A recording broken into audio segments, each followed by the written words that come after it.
Making video games can be as intense as the games themselves.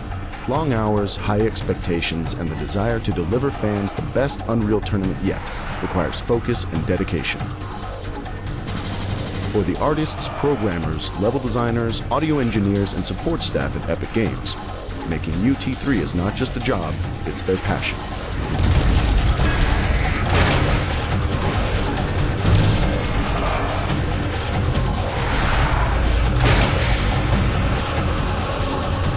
Unreal Tournament 3 required the collaboration of dozens of talented individuals for a time period of over 2 years. The work that they were able to put together speaks for itself. It's a titanic effort to pull off a AAA game in 2007. We have this huge amount of collaboration and communication required to keep everybody productive, to keep them on track and working on things we need and not things that we don't. And that's really the cornerstone of my job, is making sure that everybody in this huge pool, not all in the same building even, or same city, have what they need to get their job done. That's something that I think a lot of people should understand, is that we're not just sitting down and working in our garage to crank out a game like Unreal Tournament 3. It requires an immense amount of planning, immense amount of coordination and teamwork, and strong talent from people with very different jobs. And so when you get that wonderful critical mass like we have here at Epic, where you have all these people who are, you know, the top of their field in each of their jobs, but at the same time great people and easy to work with and clear communicators, you're able to pull off the quality that we're known for. I think we make good first-person shooter games because we're really passionate about them. I mean, we really care. All our developers will really go the extra mile and stay as late as needed to really get things right. And we have a very high bar for ourselves. We complain a lot more about our games than people complain about them once they get on the outside. I think that's critical, that you have to have people who really are passionate and really care about making a good game. The way that we build Unreal Tournament 3 is very much an iterative process, where we do playtests every day, and we've been doing that since the very beginning. The game was playable probably a month after we started working on it. And that's a really important thing. It means that every day we can play it and review where we're going, if things are working, if things are not. And you don't go 3 months and all of a sudden realize, oh my God, we've gone down the totally wrong path. And I think that's a really important part of what is going to make this game feel really polished and really tight. We try a lot of cool new ideas, and if they don't work, we cut them. And we don't hang on to stuff just because it sounded cool and we think we can make it cool and when they're dragging the game down.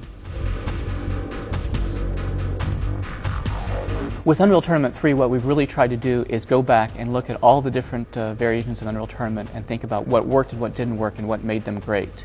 One of the things that we've done even recently, we go back, we play Unreal Tournament 3, and we'll go back and play the old Unreal Tournaments and see, have we missed something that was part of the essence of Unreal Tournament? Are we really extending the game and making it better in all ways? And that's really been our mantra, is we want to add a lot of new and exciting gameplay, but make sure that we're building on top of something that is still Unreal Tournament at its core.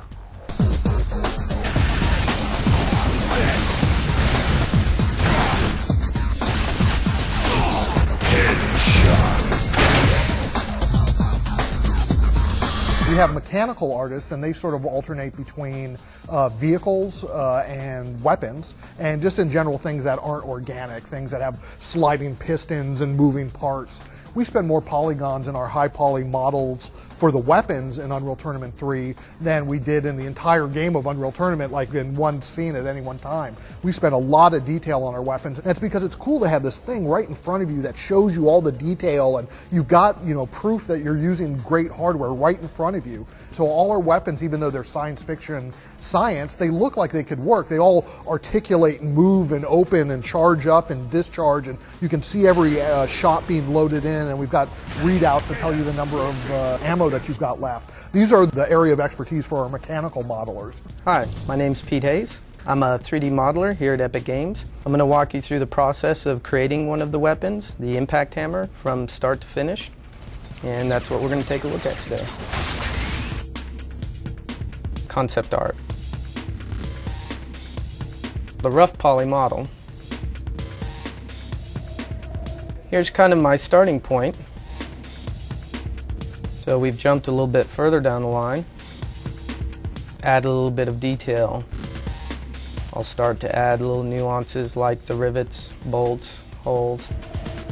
People are getting a pretty good idea of what the weapon's going to look like. So a little bit further down the road, I want the first person to look good. what I call a proof of functionality animation.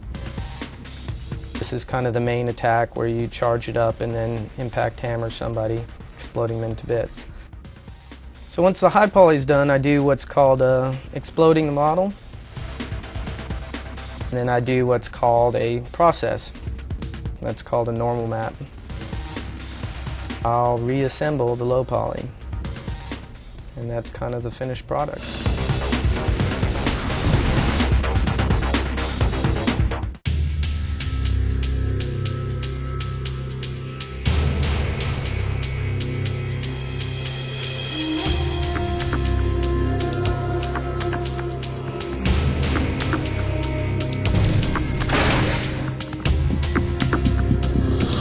You know, there's a lot of disciplines that go into making a game like Unreal Tournament 3. We have level designers, and level designers are really where, you know, the fun is sort of gestated.